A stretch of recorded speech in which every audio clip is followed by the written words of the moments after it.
በቂም በበቀል ሆነን ይሄን ሙሉን ጸሎት ከምንጸልይ ከቂም በቀል ጸድተን አንዲት አባታችን ሆይ ብንጸልይ የሰማይና የምድር ያክል ርቀት አላቸው። እኛ እኮ ማለት ነው ልባችን ቂም ቋጥሮ ይሄን ያክል የጸሎት መጽሐፍ ይዘን ሄደን ቤተክርስቲያን አቤቱ በደላችንን የሚቅር በለን እኛም የበደሉንን ይቅር እንደምንል እንኳን የበደልናቸውን እንኳን ይቅር አላልንም እኮ እንኳን የበደልናቸውን እንኳን ግንሳ የበደሉንን ይቅር እንደምንል ኧረ በመድኃኔዓለም እንዴ ቢዋሽ እግዚአብሔር ፊት ቆሞ ይዋሻል? እውነቱን ልንገራችሁ ቂም ይዞ የሚጸልየው ጸሎት እግዚአብሔር ፊት ቆሞ የሚደረግ ጨዋታ ነው። ፌዝ ማለት ነው። ዝም ብሎ ጉንጭ አልፋ ማለት ነው። ስለዚህ አትድከሙ።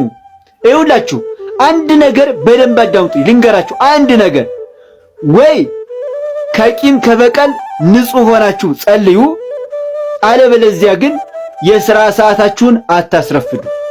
የሥራ ሰዓታችሁን አታባክኑ። በቃ ዋጋ የለውማ እንዴ! ሰው እኮ የሚሰራው እኮ ለማትረፍ ነው። የምንጸልየውም ለማትረፍ ነው። የበረከት ትርፍ፣ የነፍስ ትርፍ ለማግኘት ነው ከእግዚአብሔር። ታዲያ ጸሎታችን ካላረገ ደግሞ ምን ዋጋ አለው? ምን ዋጋ አለው መቆማችን? ምን ዋጋ አለው ቆይ ሰዓት ማቃጠላችን? ስለዚህ በጸሎታችሁ ለማትረፍ ከፈለጋችሁ ቂማችሁን ተዉ፣ ከተጣላችሁ ታረቁ። አለበለዚያ ግን አትድከሙ። አለበለዚያ ግን በውስጥ መስመር እየመጣችሁ ጸሎት ልጀምር ነበር፣ እንዴት ነው የማረገው? መዝሙረ ዳዊት ልጀምር ነበር አትበሉኝ። በመጀመሪያ ቂማችሁን ተዉ። ከዚያ በኋላ ደግሞ ዩቲዩብ ላይ ሰርቼላችኋለሁ፣ ሊንኩ ባዮ ላይ አለ፣ እየገባችሁ ተመልከቱ። ነገር ግን ቂማችሁን ሳትተዉ ግን ገብታችሁ አትመልከቱ። ምንም አይሰራላችሁማ። ለምን ዳታችሁን ታባከናላችሁ? ስለዚህ ከቂም ከበቀል ነፃ ሆነን እንጸልይ። ጸሎታችን በእግዚአብሔር ዘንድ ተቀባይነት እንዲኖረው ማለት ነው። ሁላችሁም ኮመንት ላይ ከቂም ነፃ ሆነን እንጸልይ እያላችሁ ጻፉልኝ። ማንም ሳይጽፍ እንዳይሄድ ሸርና ኮፒ ሊንክ እያደረጋችሁ ለሁሉም ኦርቶዶክሳውያን አዳርሱልኝ። ላይክ አድርጉ፣ ቤቱን ፎሎ ማድረግ እንዳትረሱ። እወዳችኋለሁ፣ ክበሩልኝ። የንስሐ አባቶቻችን እነዚህን 6 ነገሮች ሊያደርጉልን ይገባል። የእነርሱም ግዴታዎች ናቸው። ሰላም ውድ ኦርቶዶክሳውያን፣ ቪዲዮውን እንደተለመደው ሼር፣ ኮፒ ሊንክ እና ሪፖስት በማድረግ ይጀምሩ። የንስሐ አባቶች ሊያደርጉት የሚገባው የመጀመሪያው የንስሐ ልጆቻቸውን መንፈሳዊ ሕይወት በሚገባ መከታተል መቻል አለባቸው። ይህ የንስሐ አባት ዋነኛ ትልቁ ሥራ ነውና የልጆቹን መንፈሳዊ ሕይወት መከታተል ግዴታው ነው። ሁለተኛው የንስሐ ልጆቻቸውን በክርስትና ስማቸው ማወቅ፣ በክርስትና ስማቸው መጥራት እንዲሁም ደግሞ ለጸሎት በቆሙ ጊዜ ሁሉ የንስሐ ልጆቻቸውን ማሰብ ይገባቸዋል። ሶስተኛው የንስሐ አባቶቻችን ከአቅም በላይ የሆኑ የንስሐ ልጆችን ይዘው ለቁጥር እስከሚያዳግቱ ድረስ የማያውቋቸውንና ለማወቅ የሚቸግሩ ብዙ ንስሐ ልጆችን የሚይዙ ከሆነ ይህም ኃላፊነታቸውን በአግባቡ እየተወጡ አይደለም። የንስሐ ልጆቻቸውን በሚገባ የሚያውቋቸው በቁጥርም ደግሞ እርሳቸው ሊያውቁት የሚገባ መሆን አለበት። አራተኛው የንስሐ ልጆቻቸውን ምስጢር መጠበቅ መቻል አለባቸው። ንስሐ ልጆቻቸው ከወላጆቻቸውና እንዲሁም ደግሞ ከሚቀርባቸውም ሰው በላይ ንስሐቸውን፣ ኃጢአታቸውን፣ በደላቸውን ለንስሐ አባታቸው ነውና የሚናገሩት። ንስሐ አባታቸውም እንደዚሁ የንስሐ ልጆቻቸውን ምስጢር የሚጠብቁ መሆን መቻል አለባቸው። አምስተኛው የንስሐ ልጆቻቸው በሐዘናቸው ሐዘናቸውን አብረው ሊካፈሉ፣ ሊያጽናኗቸው፣ ሊያስተምሯቸው፣ ደስታቸውንም እንደዚሁ አብረው ከነርሱ ጋር ሊደሰቱ ይገባል። ስድስተኛው የንስሐ አባት የንስሐ ልጆቻቸውን ሀብታም፣ ድሃ፣ የተማረ፣ ያልተማረ ሳይሉ ሁሉንም በአንድ አይነት መንገድ መመልከት፣ አለማዳላት፣ ከአንዱ ወደ አንዱ አለማዳላት ይጠበቅባቸዋል።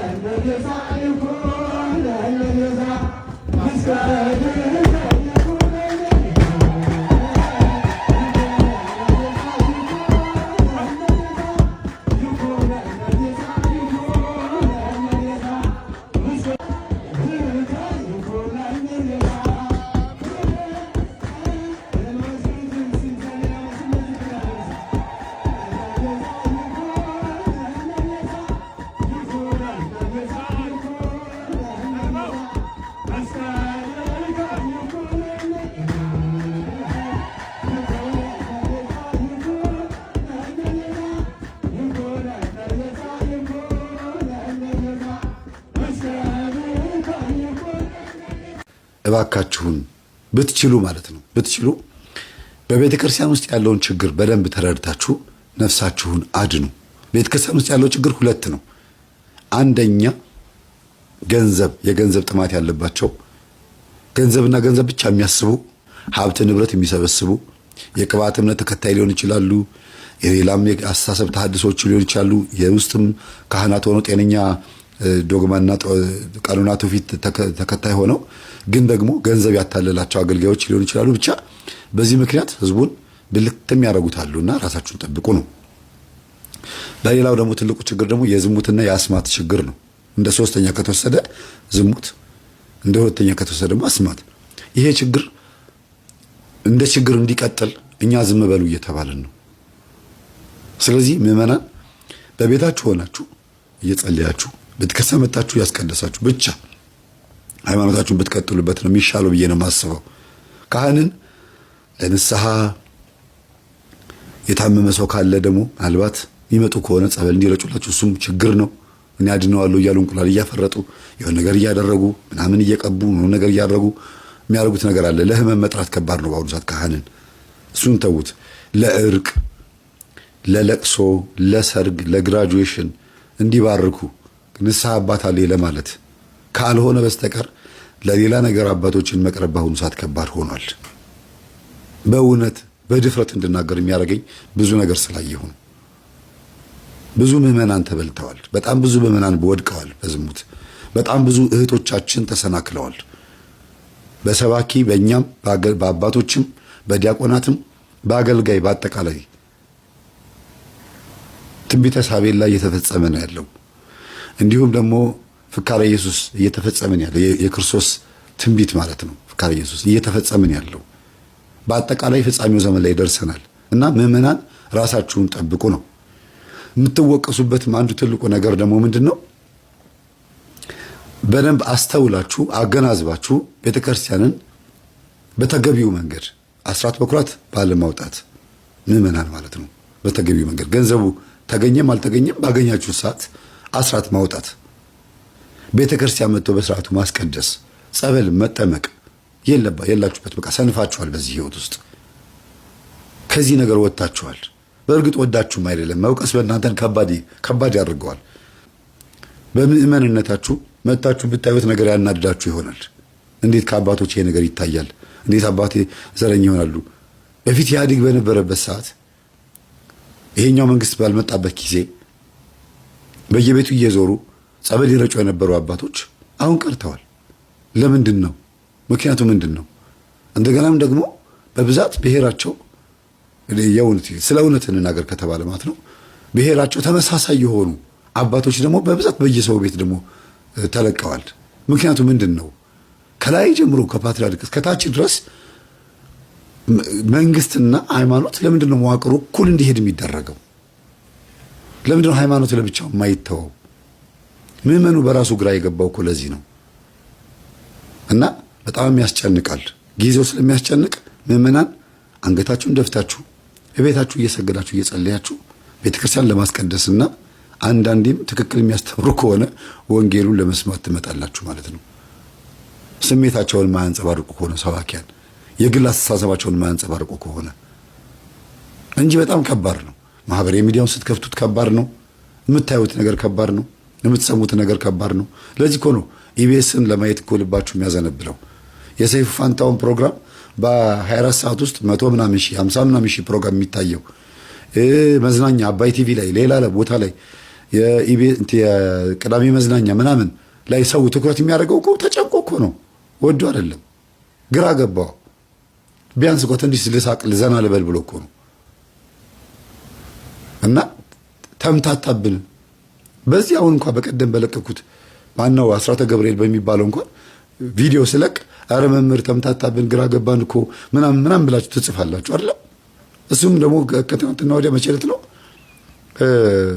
ተስፋዬ ማን ነው ብሎ ጻፈና ከላይ ሚስጥሩ ሲገለጥ ምናምን ብሎ ጻፈ።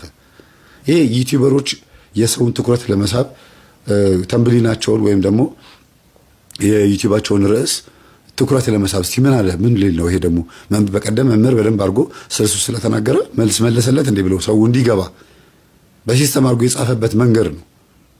በጣም የሚገርማችሁ ነገር እና የጻፋችሁት ኮሜንት ግን አሳዘነኝ በእውነት። ለምን ምን ያህል ግራ እንደተጋባችሁ ነው የሚያሳየው። መለየት እንዴት እንደተቸገራችሁ። የዋሃን አሉ መረጃ እንኳን እያቀረብንላቸው በትዳሩ ላይ እንዴት እንዳደረገ ቴዎሎጂ ሳይገባ መምህር ነኝ ብሎ አትሮስ ጨብጦ መጽሐፍ ቅዱስን ገልጦ ላስተምር። እኔ እንኳን ራሱ ገና አንድምታ ገና እየተማርኩ እኮ ነው ያለሁት።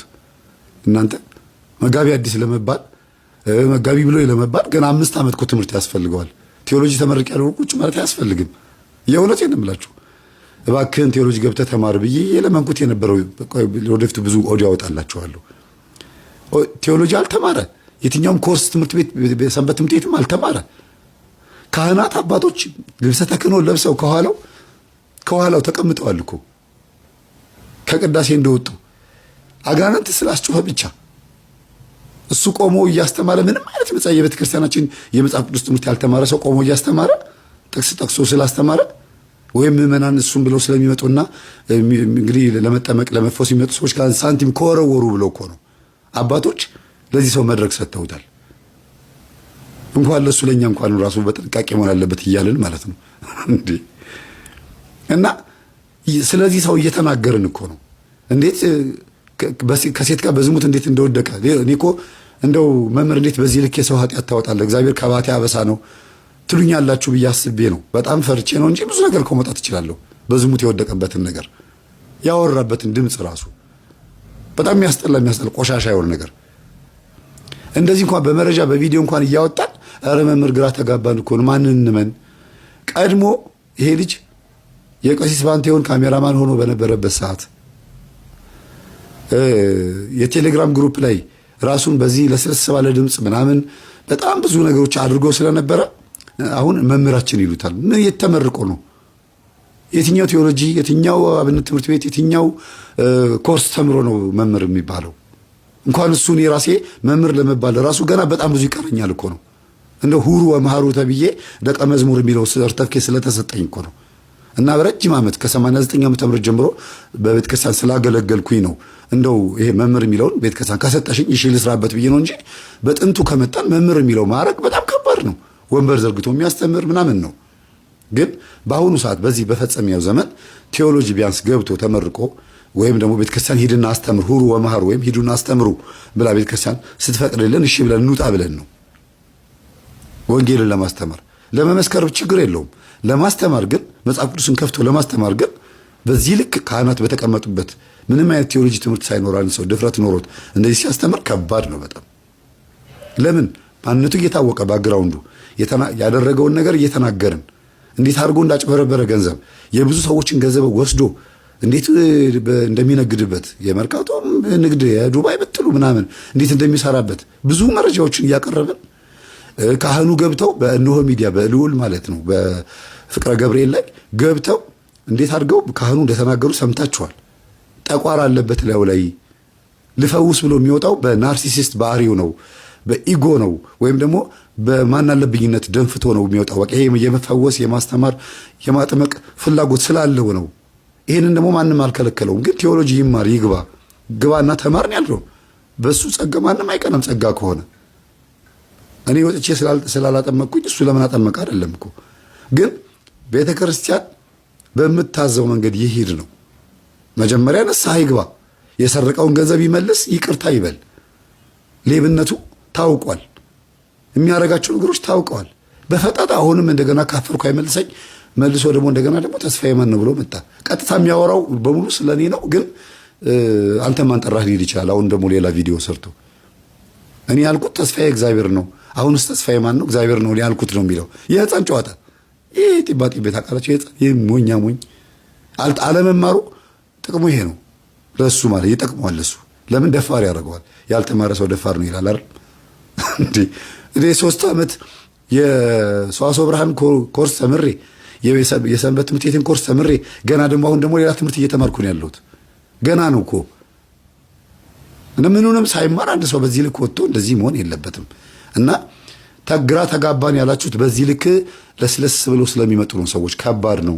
እኔም ችግር ካገኛችሁ ብዬ ውቀሱኝ የምለው እኮ ለዚህ ነው፣ ለቤተ ክርስቲያን ሲባል ነው። በዚህ ልክ እኔም አጥፍቼ ከሆነ እኔም ችግር ውስጥ ቤተክርስቲያን የምከትበት መንገድ ካለ አስተምሮ ውስጥ ችግር ካለ ማስተካከለው ነገር ካለ አስተካክላለሁ። ራሴን እያረምኩ ነው የምሄደው። ኤዲት ሳረግ ራሱ ማስተካከለው ነገር አለ። የሚገርማችሁ እንደገና መልሼ የዛሬ ዓመት ያስተማርኩትን ትምህርት ቁጭ ያዳምጣለሁ። እስቲ እንዴት ነበርኩኝ? ስሜታዊ ነበርኩኝ።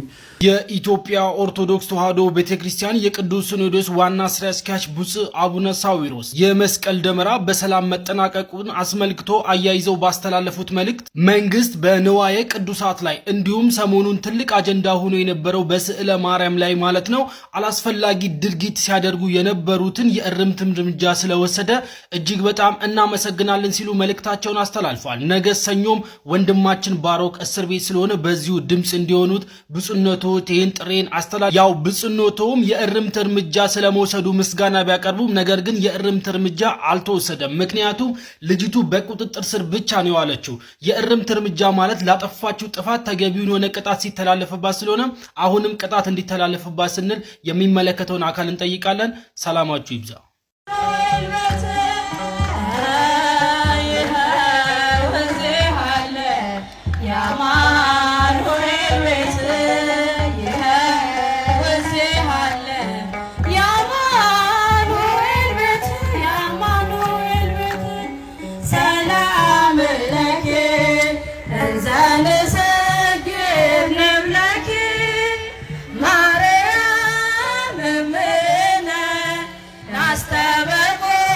ምእመናን ይቀድሳሉ ወይስ አይቀድሱም?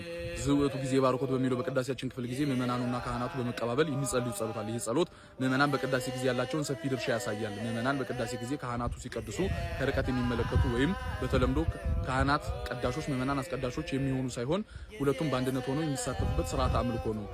በቅዳሴ ጊዜ ካህናቱ ብቻቸውን ሊቀድሱ አይቻላቸው። ምክንያቱም ጉባኤ ያደረገችው ወይም ቅድስቲቷ ማህበር ወይም ቤተክርስቲያን የምእመናንና የካህናት ህብረት ናትና ምእመናን ከካህናቱ እኩል በቅዳሴ ጊዜ ብሩክ የሆነውን የአምላካችንን ስም ባራኪዎች፣ አመስጋኞች፣ ቀዳሾች ናቸው። የስነ ልቦናና የህግ ባለሙያ እንደሚያስፈልገኝ ገብቶኛል። የሳይኮሎጂ ላይ የሚሰራ ሰውና ህግ ላይ የሚሰራ ሰው በጣም ነው የሚያስፈልገኝ በዚህ ሰዓት። እየገባኝ እንደሆነ ያለው ስነ ልቦና ላይ የምትሰሩ ሰዎችና የሳይኮሎጂ ትሪትመንት የምትሰሩ ሰዎችና የህግ ባለሙያ ወይም ጠበቃ ያስፈልገኛል። አብጃ አይደለም ደግሞ የህግ ኬዝ ምናምን መጥቶብኝ አይደለም። እንደዛ መስሏችሁ ደስ ያላችሁ ሰዎች ካላችሁ ተሳስታችኋል። ቲዩብ እየሰራው ነው። ዩቲዩብ ላይ የምንለቃቸውን ቪዲዮዎች እያያችሁ ከሆነ የሆነ ስጋት ጭሮብኛል። ምንድን የጫረብኝ ስጋት? አንድ ሰው ሀገር የለም፣ ድንበር የለም፣ ጾታ የለም፣ ምንም ነገር የለም እያለ ከሆነ እንደዚህ የሚያስቡ በጣም ብዙ ሰዎች እንደሆኑ ተረድቻለሁ። እና ይሄ ምን ማለት እንደሆነ ማወቅ ፈልጋለሁ። አንድ ከህግ አንጻር ደግሞ ድንበር የለም፣ ሀገር የለም፣ አንድ ውጭ ሀገር የሚባል የለም፣ ውስጥ ሀገር የሚባል የለም ብለው የሚያስቡ ሰዎች በጣም ብዙ እንዳሉ እየተረዳው ነው። አሁን በጣም ባይዘው የመጣሁበት መስመርና እያገኘሁት ያለሁት ዓለም በጣም የተለያዩ ናቸው። አንድ ሰው ከሆነ ሃይማኖት ኮንፈርት ነስቶት ሌላ ሃይማኖት ጋር ሊሄድ ይችላል። ወይም ደግሞ ኢትዮጵያ ዲሞክራሲያዊ ሀገር እንደመሆኗ መጠን ኢቲስትም ፓጋንም ምንም ሆኖ መኖር ይችላል። ግን ሀገር የለም ብሎ መኖር አይችልም። እና ይሄ ነገር ወዴት እየወሰደን ነው የሚለውን ሳስብ ምናልባት ለቀጣይ ጄኔሬሽን ያለ ጦርነት በሳይኮሎጂ ብቻ የሚደረግ ጦርነት ውስጥ ገብተን ጦርነቱ ገና ሳይጀመር እየተሸነፍን እንደሆነ የተሰማኝ ስለሆነ የህግ ባለሙያዎች፣ የሳይኮሎጂ ባለሙያዎች ቲዩቤ ላይ ልጋብዛችሁ ፈልጋለሁ። መጋበዝ ብቻ ሳይሆን በደሞዝም ከሆነ ተስማምተን የምንሰራ ከሆነ በቋሚነት ደሞዝ እየከፈልኩኝ ከህግ አንጻር ከሳይኮሎጂ አንጻር እንደዚህ ተሳሰቦች ምንድነው ውጤታቸው የሚለውን አብረን እንድናይ ፈልጋለሁ። ጀስት ዋናው ዓላማዬ እኔ በስነ ልቦና ጠንካራ የሆነ ቻሌንጅን መወጣት የሚችል ሀገሩ ላይ ትልቅ መተማመን ያለው ሀገሩን የሚወድ ዜጋ መፍጠር እንችላለን ነው የሚለውን የቤት ስራ ነው የጀመርኩት። ከተሳካ ተሳክቷል፣ ካልተሳካ ግን ጀስት ሞክሬያለሁ የሚለው ጋር ሄዶ ፍላጎቴ። ጠበቃዎች፣ ህግ ላይ የምትሰሩ ሰዎች ጀስት አግኙኝ፣ እንነጋገር። ቲዩቦቹን ይዋቸው ምን እንደሚሉ በጣም ስፔሻሊ አሁን ዛሬና ነገ የሚለቀቁ ቪዲዮዎች አሉና ከሱ አንፃር ቴራፒ እንደሚያስፈልገን እንደ ሀገር ግለሰብ ሳይሆን እንደ ሀገር ቴራፒ ያስፈልገናል። ለምን እውነታውን መጋፈጥ ስላለብን እውነታውን ፊት ለፊት መጋፈጥ መቻል አለብን። ውጤቱንም በጋራ መሄድ ስላለብን ስለዚህ ኮንታክት አድርጉኝ ፕሊዝ እና ነው ህግ ምን ይላል ሳይኮሎጂ ምን ይላል እነዚህ የሚነሱ አይዲያዎች ላይ በሃይማኖት ዝም ብለን እንየው ካልን በቃ ጀስት ይሄ የአጋንን ስራ ነው ብለን እናልፈዋለን። ግን ነገርየው የአጋንን ስራ ብቻ ሳይሆን ደግሞ የሰዎችም እጅ ስራ ውስጡ ስላለ ወደፊት መሳሪያ መተኮስ ላይኖር ይችላል ዓለማችን ላይ ለጦርነት ምንድነው ሊኖር የሚችለው ብትሉኝ ግን የሳይኮሎጂ ጦርነት አለብን። ሶ እየተረዳሁ ካለው እየተሰማኝ ካለው ገና ጦርነቱ ሳይጀመር እየተሸነፍን ነው እና ጃስት ኮሙኒኬት አድርጉኝ።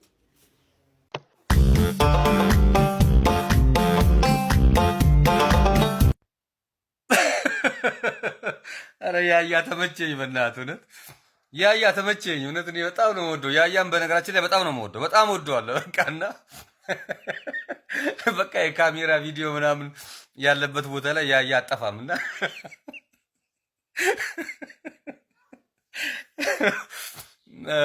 ያያ በእውነት እኔ ይሄ ቪዲዮ ግን በቃ የሆነ እኔ እንጃ ህይወት ላይ የሆነ ከባድ ነገር ይዙብ ብቻ እንዳይመጣ ይሄ ካሜራ የምትወደው ነገር ያያችን ብለህ ሙዚቃ መስራት ጀመርክ፣ ክሊፕ መስራት ጀመርክ። ኧረ ተመችቶኛል ያያ፣ እውነት አድርሱለት በእናታችሁ። በጣም ደስ ብሎኛል። ማለት ግን ልብሱ ግን አሪፍ ነው። ወላይታ ኧረ ያያ ሀሳብ ራሱ ለመስጠት ከበደኝ። ጀለስ ይመችሽ፣ ያራዳ ልጅ።